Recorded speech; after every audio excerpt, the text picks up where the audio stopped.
Special shout out to all my patrons.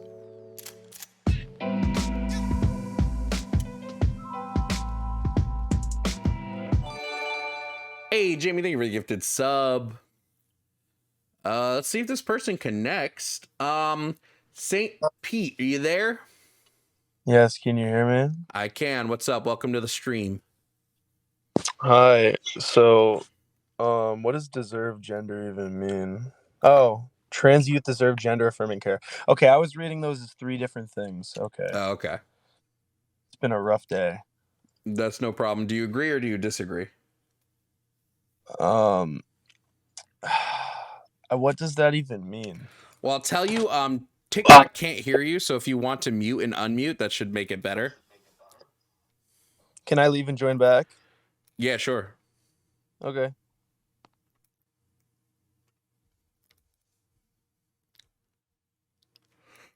All right, let's try that again. All right, give a little testing. We'll see if that worked. Hi, can you guys hear me? That should work better, hopefully. Yeah, they can hear you now. Okay, so what was your question? So, what does trans youth deserve gender affirming care? What does that what is the scope of your argument here? Yeah, so I just think that trans youth don't deserve to have their healthcare blocked in any way, and they deserve the right to either socially transition or medically transition if that's what's determined by their therapist, their doctor, or their parents. They deserve the right to do so, and that shouldn't be blocked by any like governing body or anything like that. Well, I guess we should start by defining what youth is. What do you Anyone under consider 18. youth? So you think that, okay, so where does youth begin? Birth. So at the age of 5 years old, you think that legally speaking, a 5-year-old should be able to have let's say a 5-year-old boy. A 5-year-old boy should be able to have his you know what surgically removed and replaced with an artificial vagina because for a leftist narrative. No, I never said that. I said that they should have whatever care is deemed necessary for them by their doctors, their therapist, their psychologist. It would be individualized. So I'm not going to make a blank statement on like when should they or should they not get specific type of healthcare. But if we're talking about like bottom surgery, I think like 17, 16, if they're like emancipated, I have no problems with that. Like they're legal adults, they can decide what they want to do with their bodies. Usually when it comes to gender affirming, like when it comes to bottom surgery, you have to age up to a certain point anyway, because they can't do it when your genitalia aren't fully formed. So usually we have to let them grow anyway. But like things like puberty blockers, HRT, top surgery, facial feminization surgery, I have no problem with things like this. Under 18, I have no issues with those. So you do realize the brain is fully developed at the age of 25, correct? Yep. So you're going to let people make lifelong changes that have serious consequence that could affect their rate at which they can put another human into this planet.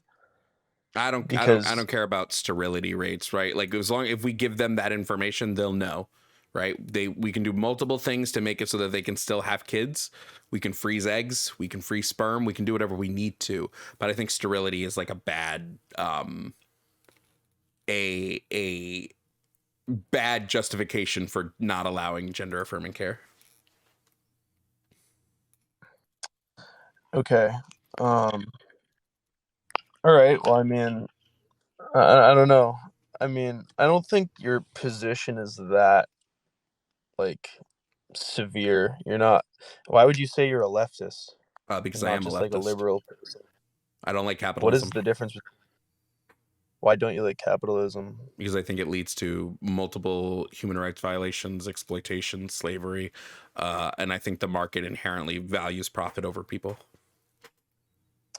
Okay, so what would you suggest in its place? Communism, probably. Unless Communism? someone develops some third other thing. But yeah, I would like to live in like a Star Trek-esque communist society. That'd be great. Well, I think the problem with communism is it doesn't work in a society that has greater than like 20 people in it. And I think that we have 7 million dead bodies to prove that. I don't think there's really much debating it, if I'm honest with you. I mean, we have way more dead bodies based off of capitalism. What do you mean? Capitalism has killed way more people than communism has. No, it hasn't. what, Yeah, it what has. do you How many people died during the transatlantic slave trade? That was capitalism. How many people died during World War II? That was capitalism.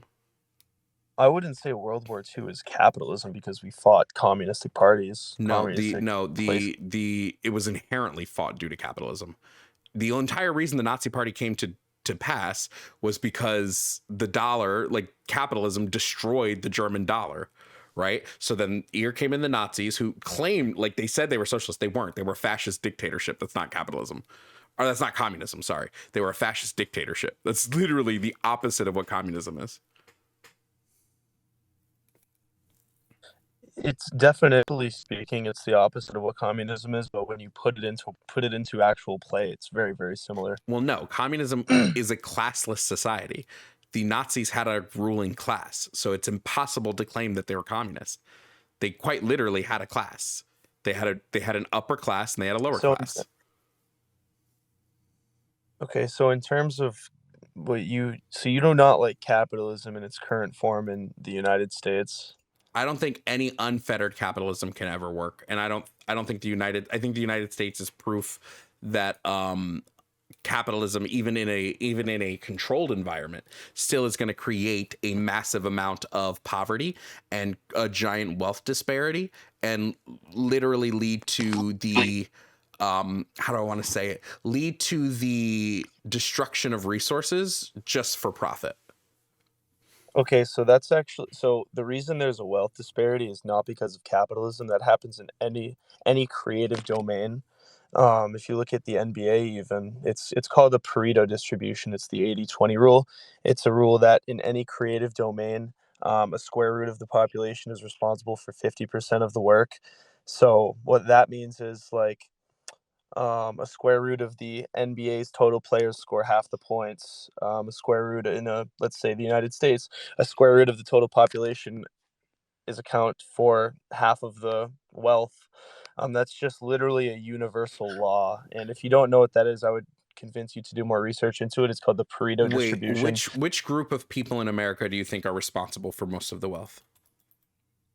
Well, I don't know. I do know that it's not because of capitalism that it's like this, though. I do know that's just a Pareto distribution. People call it the 80-20 rule, but it's more so the Pareto distribution. Yeah, I mean, I'm sure I can also find people that poke holes in the Pareto distribution. So I mean, I can research it, but I don't think it's inherent to the conversation. I think it's like an example of like watching a capitalist system and then seeing how a capitalist system engages. So Well, it's not. It has nothing to do with capitalism and everything to do with just creative domain, just creative free systems in general. Like for example, the NBA. Like a square root of the total NBA players are responsible for 50% of the points. That's why you have stars like LeBron James and all of them, and they're so famous. Then you have people like, let's say, Buddy Randall, whose name I just made up, like some guy like that in the NBA that you've never heard of. It's not because they're Well, wait, I would vastly, I would say dramatically better. this is the false equivalent, right? If we're gonna look at the NBA, we should be looking at why do the owners of the teams make so much more money than the people that are actually playing the games and doing the work. That's capitalism, right? The people who own the stadium, right? They're not providing any labor. They're not doing anything. They're not making anything. They just own the building that the team works out of. Yet the team who does the bulk of the work, especially we're talking about the NBA, playing multiple games a week in a season, right? They aren't making as much of the profit as the owners. Where personally, I think the team should be owned by the team.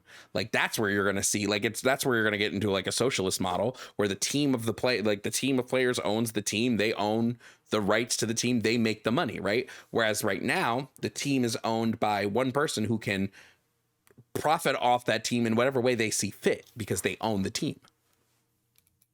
And you want to know the beauty of that is that LeBron James would still be scoring the most amount of points. Kyrie Irving would still be. It would still be the same Pareto distribution of scores, whether no matter who owns the team, and that's why there would still be a huge wealth gap, no matter what kind of society it is, whether it's socialism, whether it's capitalism. I think Wait, this capitalism. doesn't say that this isn't saying that there is going to be a wealth gap, right? It's just looking at statistics based off of like a capitalist, like I'm looking at it right now. The Pareto distribution is looking at things based off a capitalist model, not off a socialist or communist model. So like you can't apply it to a socialist or communist model. It's saying in capitalism, this is how things are always going to go. Well, it has nothing to do with capitalism. Nothing to do with it. Well, it It's just a distribution of work output and how that just happens to yes, but what I'm be. saying is you're And applying it to a capitalist model, not a socialist model or a communist model. well, you can apply it to any model, any How creative can you domain. wait? How can you apply Apply it it to. to a socialist model specifically, where the workers own the means of Okay, production? I'll How give can you an this be applied example. to that? My friend owns a basketball league. It's called the Embargo League. If you don't look it up, you can. If you don't believe me, you can look it up. It's called Embargo League. Um, it follows the same exact pre-distribution as you could have thought, and the players essentially own the teams because it's just a non-profit. Like they all just get together and they just Wait, play basketball. wait. Do they all? Are there some people on the team that are making more money than others? Well, nobody's making money. Okay, so then It's why just we're not talking about scoring points. We're talking about wealth distribution. I don't think you can account point scoring in a physical based sport, right? Where the better you are physically, the more points you're going to score to wealth distribution. I think that doesn't work that way. So I asked you to I provide mean me an wealth example. distribution. I would like to see an example based on wealth distribution that when the workers own the means of production, right, that they are still going to inherently fall back into this Pareto distribution model that you're proposing. Okay, if you start a company, a square root of the workers will be responsible for 50% of the work. It's just a universal law. What It's a when you say a universal law, and square root of the workers will own will produce 50% of the work, what do you mean by that? Dumb that down for me. so let's say there's 16 workers in said company. Four of those workers will be responsible for 50% of the total work output. Wait, that's the exact opposite of what we actually see. No, that's literally exactly what you see. No, it's the exact opposite. So when we're looking at like let's take a company like Amazon, right? When we're looking at this, we see that this company only exists because the bulk of people doing the work are the people on the bottom. Meanwhile, the bulk of people who are not doing the work are at the top earning the most money. Yeah.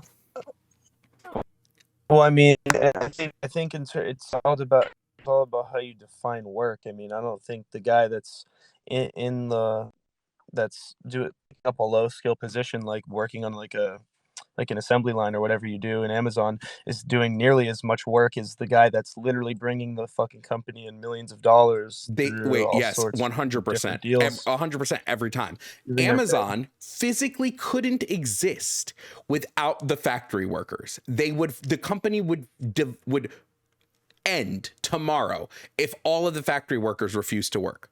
They are who provide that company. Amazon doesn't exist because and guess Jeff what? Bezos hops on a plane and wheels and deals with Twitch, right? That's not where Amazon makes its money. It makes its money from its packaging and being able to get packages to people very quickly. And the way it gets packages to people very quickly is by very specifically exploiting their workers, and they're exploiting their work for profit.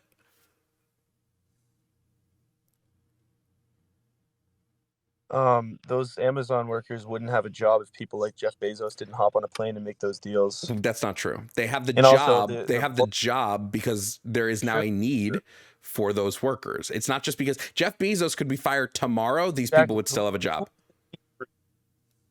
Who's the need created by? It's created by the people at the top doing all the No, it's created by, complex stuff, if we're talking about not the capitalism, it's person. created by the market.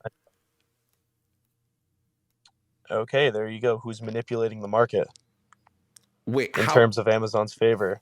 how is The high up Amazon Amazon work. able to get us stuff so quickly? By their mass amount of workers. And how do they make it so those workers work fast? They pay them money. Wait, no. How do they make them work fast? You can pay anybody money. That doesn't mean they're going to work fast. How do they make them work fast? Because Amazon only has the market share because of how quickly it is to order stuff on Amazon. You can do next day or 2 days shipping. That's how fast it is. How do they get their workers to work that fast? I don't know. So Amazon specifically times you on almost everything. And if you don't meet those times, you're fired and replaced. So there are, and you can look, I mean, this happens, you can look this up anywhere. Amazon doesn't let their employees take proper breaks. They don't let their employees use the bathroom properly, right? If you're timed and you're like, hey, if you don't meet this goal, you get fired, and I have to use the bathroom, and the bathroom is on the other side of the factory, right? Now I have the freedom to go to the bathroom, but it will make it so I don't meet my goal. Do you see how that's not good? Now, do you think that those constraints would be put on those workers if those workers were the ones who owned Amazon collectively? Probably not. So if we allowed the workers to have the means of production, they wouldn't exploit themselves. I don't. Well, I mean, I think it should be unionized more, but I don't think the workers should completely own the means of production. Well, it would be great if it was unionized more, but the people at the top engage in union busting. So how are they supposed to unionize when their unions keep getting busted up by the heads of the company? Yeah, I don't know. I would see a guy like me. I would never work at Amazon just because I don't know why. I would never say never. Do it. You don't know what could happen. Well, I do. I have a marketable degree that I can use for the rest of my life. I'm going to tell you right now, when the Great Depression happened, a lot of people had marketable degrees. It didn't matter. What was needed was the labor jobs. So never say never. Well, I would never do it. I don't know. I mean, they're not being forced there. That's the beauty of capitalism, right? Is that you're free to do whatever you want. Well, wait, so no, that's not true. When we look at capitalism, what it creates is a dependency on specific labor. And then poor people are dependent on the measly amount of profit they get from that labor, right? If someone could make $25 at McDonald's, why would they ever go work at Amazon? If somebody could make $30, like, right? So the market creates this scarcity of, I don't want to say scarcity of labor. It creates this need for poor people to have to try to dig themselves out of poverty. It is so expensive to be poor. So you oftentimes don't have the ability to just say, well, I'm going to quit this job and go find something else. Especially if, what if you don't have a marketable skill that the market needs at that moment? You don't have that option. Well, let's talk about right now. There are plenty of marketable skills that you can pick up very easily. I mean, maybe not very easily, but there are certainly there's a lot of marketable skills that you can get. And that's not going about it the correct way. If you want to quit your job, you can't just quit with no backup. You have to send your resume to 50, 100, 200 other jobs, get an interview, get a job lined up before you have that. You have to work. Wait, if I'm poor, right? I'm poor and working. We can use any company as an example. Let's say I'm a minimum wage worker working at McDonald's, and I'm poor and I'm working full time, 40 hours a week to support 2 kids. How do I gain a new skill? With what time do I have to gain that new skill? Well, I mean, McDonald's isn't built to have a family on. It's built to people to get kids and teenagers stimulated. If that was the case, they would only hire kids and teenagers. That's quite literally not true. And then when we're looking at like minimum wage, the whole purpose of minimum wage is that you're supposed to be able to feed, I think it's a family of 4 was the original purpose of minimum wage. Like, this is the minimum amount needed to survive as a family of 4. So we're not even at a family of 4. We're at a family of 3. You're working at McDonald's, what's McDonald's average minimum wage? 15 per hour. So you're making $15 an hour for a 40-hour work week, okay? With 2 kids. How do I afford and or have the time to pick up a special skill? I don't think you deserve to at that point. You kind of already put yourself in such a hole that I can't. Wait, you stated, hold on, you stated that if you are in poverty, you can create this special skill to get out of poverty. But now you're saying if you're in poverty, you don't deserve to be able to make that special skill. Well, I mean, I think if you want to stay in if you don't want to stay in poverty your whole life, I think you have to play the game smarter than others and create the skill when you have more time, let's say when you're a teenager or when you're 20, rather than when you're 40, literally with 3 kids living paycheck to paycheck. It's not easy to get out of poverty. That's why a lot don't do it, but it is very possible. What happens if you're born into poverty? So instead of being able to get a degree and go to college, you have to work to support your family. So you never get You that know, chance to go to college and get a degree. You never get that chance to college is build a the skill when biggest you're young. I'm sorry, what? col- college is the biggest scam of our No, generation. I'll tell you what. collegiate graduates still earn more on average than non-collegiate graduates. So this idea that college is a scam is not true. Like, I'll agree with you that student loans are predatory and like really messed up and kind of scammy, but you still have a better chance of getting a higher paying job with a college degree than you don't without. Those are still the numbers. They haven't changed. Okay. But at the same time, let's say you have to pay $200,000 worth of debt off for a slight advantage when you could have spent those 4 years doing a lot of other different things, building your financial resume and everything, building even your technical and skills based resume, rather than going to college for absolutely zero costs. But wait, what I'm asking, There are jobs that you're not sure, but what I'm looking for. asking you College specifically is the is what biggest if you're, scam of our generation. yeah, but what if you're born into poverty? So you don't have the ability to do that anyway because you have to work from a young age to help support your family. And you're gonna have to prioritize your time better. What does that mean, I don't prioritize your know. time I better? mean, Like, what, if how do you prioritize your time with a 40-hour work week?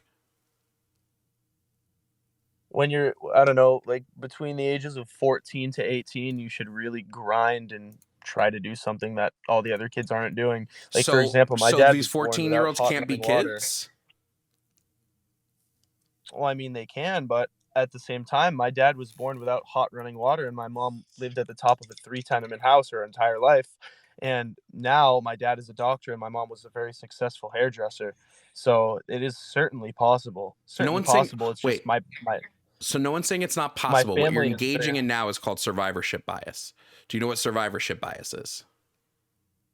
the best to get to the top. I'm assuming the hardest working, competent people get to the top. Is No, that's survivorship bias is we made it out and we were safe, so therefore everyone should be able to make it out and be safe. But that's not how that works, right? These things are hyper individualized, and we have to look at it on a macro scale, not a micro scale, because looking at it on a micro scale is going to mean that we ignore the systemic disadvantages that poor people have and how expensive it is just to be poor.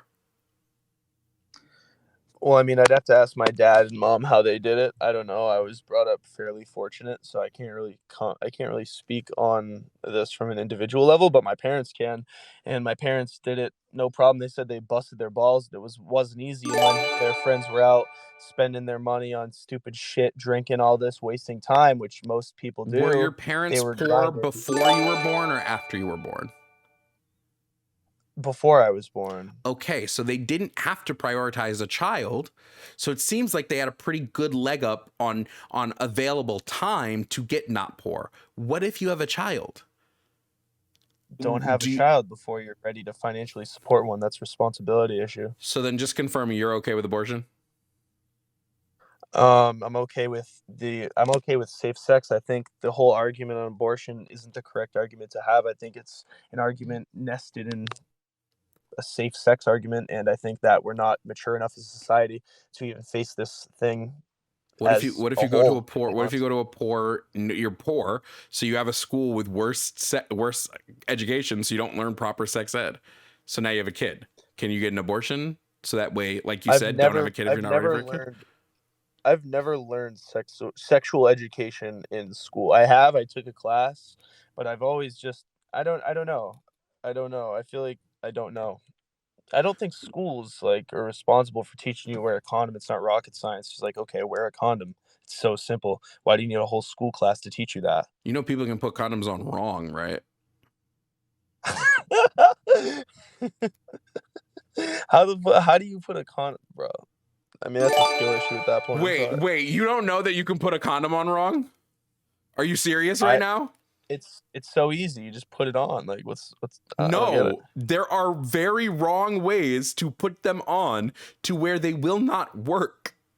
I You're have no so I just I want have to no idea. mention here that you said kids don't need school to teach them proper sex ed, yet you do not No. know that there are incorrect ways to wear a condom.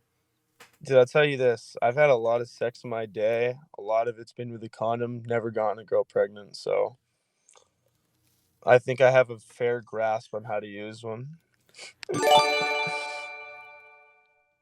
It's so easy. You just put it on, man. That's it. What direction do you put it on? The only direction you can. You start at the head of your you know what and No, no, go no. down to What the way do base. you face the condom? Whichever it'll only work one way because one way will unravel and the other way won't. If you go to put it on and you put it on, well, So wait, it's not rocket wait, that's not science. entirely true. But if you go to put it on one way and you can't get it on, should you then go put it on the other way? What? Let's say you go to put it on and it's not rolling out. Would you then flip it and roll it out the other way? Bro, I mean, you just put the damn thing on. I mean, you can see which way you need to put it on. Do most people have sex in the dark? I mean, I would assume. I don't know. I don't know what most people do.